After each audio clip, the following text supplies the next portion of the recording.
देखिए यहाँ पहली कथा जो शुरू हो रही है महाभारत से, वहां बताया गया है भीम बलि के पुत्र घटोत्कच, घटोत्कच के साथ में मौरवी यानी दैत्य मूर की बेटी, भगवान ने मूर दैत्य का वध किया, उनको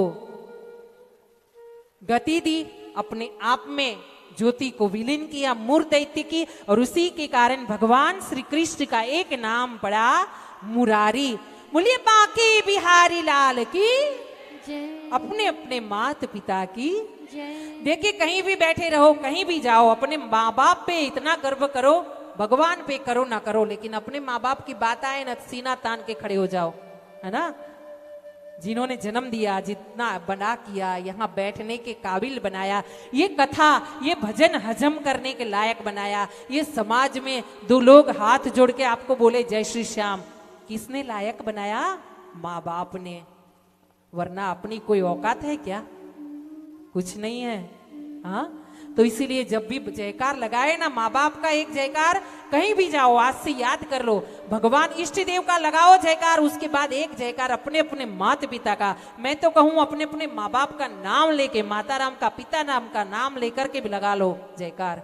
हाँ, क्योंकि पितरजी महाराज जब तक खुश ना होगे ना तब तक कुछ नहीं होने वाला। हाँ, तो महाराज बासक जी की पुत्री है अहिलवती, अहिलवती 16 साल की है और सभी सखियां मिलकर के नागलोक में आनंद कर रही है। छोटी छोटी बच्चियां, अभी देखा जाता है कि छोटी छोटी बच्चियों को बहुत ज्यादा ज्ञान हो जाता है, किससे? मोबाइल से, है ना, टीवी से। पहले टीवी से होता था लेकिन इतना बेफाम नहीं होता था ज्ञान, इतना मर्यादा से ऊपर का ज्ञान नहीं होता था बच्चों को। बच्चे बच्चे लगते थे, मासूम रहते थे बच्चे, मासूमियत पता चलती थी बच्चों की। लेकिन अब क्या हो गया है, बच्चे बच्चे रहे नहीं, बच्चों का बचपन तो रहा ही नहीं, सीधे ही बच्चे बड़े हो जाते हैं, उनको सब पता रहता है। तो महाराज ये छोटी बच्ची है अहिलवती, वो कन्या है, उनके साथ में महाराज जी के जो सेनापति है, जो उनके दूत है, उन सब की बेटियां है, वो बाग बगीचे में खेलती है, कोई झूला डालती है। पहले होता था झूला डालना, जो गांव की होगी बहनें मेरी माताएं, उनको याद होगा कि कैसे झूला डालते थे। सावन आता था और झूले पड़ते थे, हाँ, आंगन में, और कैसे झूले झूलते थे और गाने गाते थे, छोटे छोटे गीत गाते थे, आनंद में रहती थी लड़कियां, कन्या, सब बेटियां अपने आंगन में ही खेलती कूदती बड़ी हो जाती थी, है ना, माँ बाप की नजरों के सामने। उनको खेलने के लिए, घूमने के लिए कोई थिएटर, कोई मॉल में जाना नहीं पड़ता था उस समय, वो व्यवस्था रहती थी घर के आंगन में। हाँ, तो महाराज ये अहिलवती जी 16 साल की अपनी सखियों के साथ में खेल रही है, और उसी प्रकार जो खेल रही है तो उनकी सखिया होती है ना, देखिएगा सखिया रहेगी ना तो कोई सखिया ऐसी होती है जो अच्छा रास्ता दिखाती है, कोई सखिया तो चने के झाड़ पे भी चढ़ा देती है। हाँ, अपने समझना है, दोस्त करे तो ऐसा कैसा, दूध और पानी, दूध और पानी ने जब मित्रता की तो क्या हुआ कि जब चूल्हे पे दूध चढ़ाना तो पानी ने क्या बोला, भाई दूध तूने मेरी कीमत बढ़ाई है ना, तो जब आंच पे चढ़ूंगा ना, जलूंगा ना, तो पहले मैं जलूंगा, तुझे आंच नहीं आने दूंगा।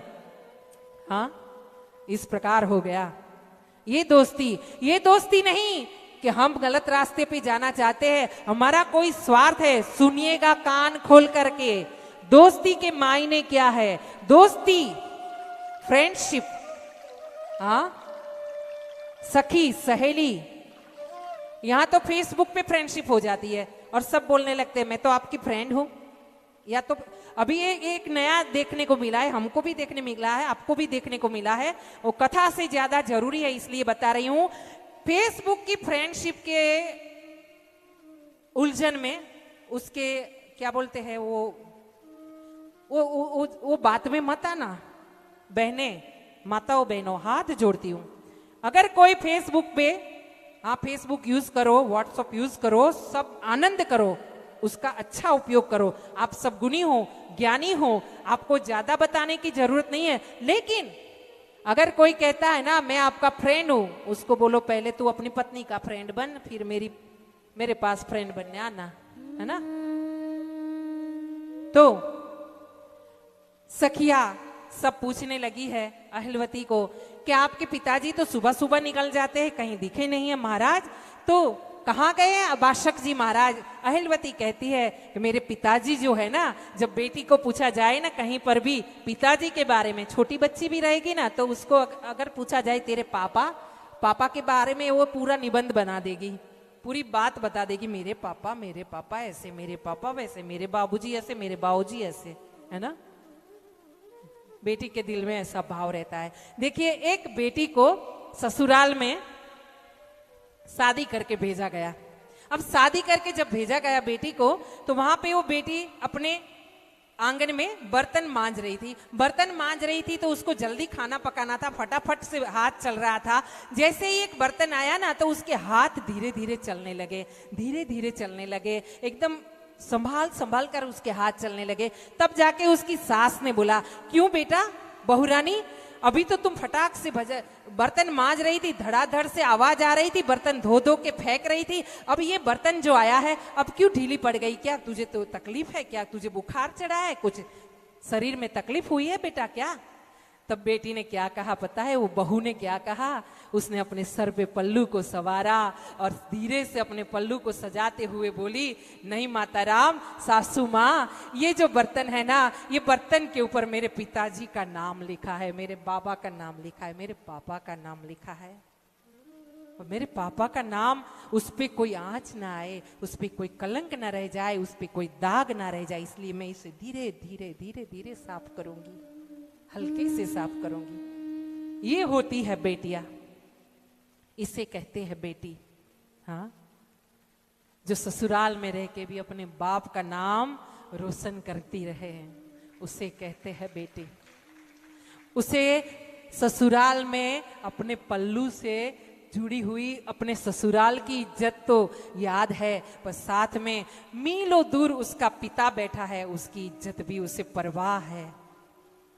मेरे एक बात से ससुराल में मेरे पिताजी का नाम खराब ना होने पाए, उसे कहते हैं भारतवर्ष की बेटियां, हिंदुस्तान की बेटियां, उसे कहते हैं हम।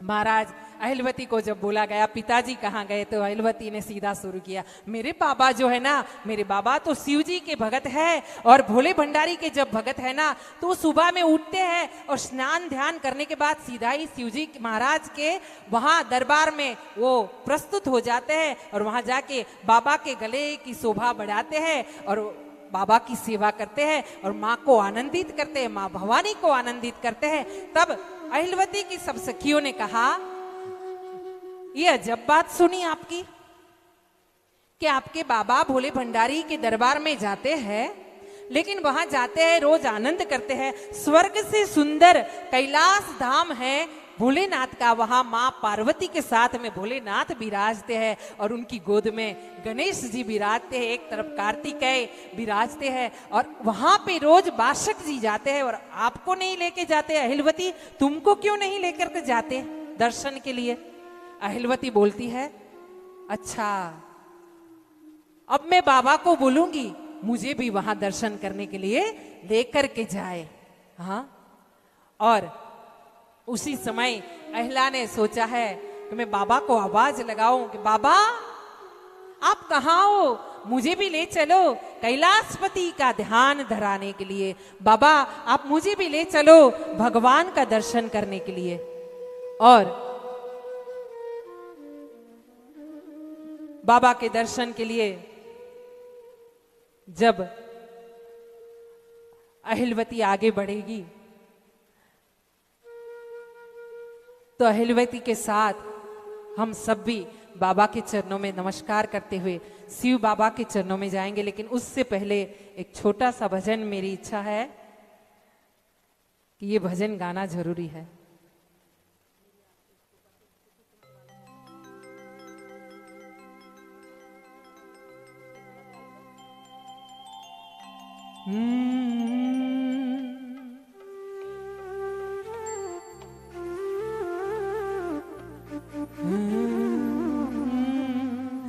मेरा आपकी कृपा से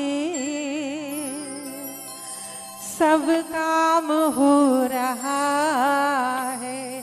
आइए सब मिलकर के बार बार शुक्रिया करें वो भगवान का कि जिन्होंने हमें ये मनुष्य दे दिया है, ये सोच दी है, ये सद्बुद्धि दी है कि आप 3 दिन के लिए बाबा की ज्योत के सामने हम बाबा के चरणों में बैठे हैं।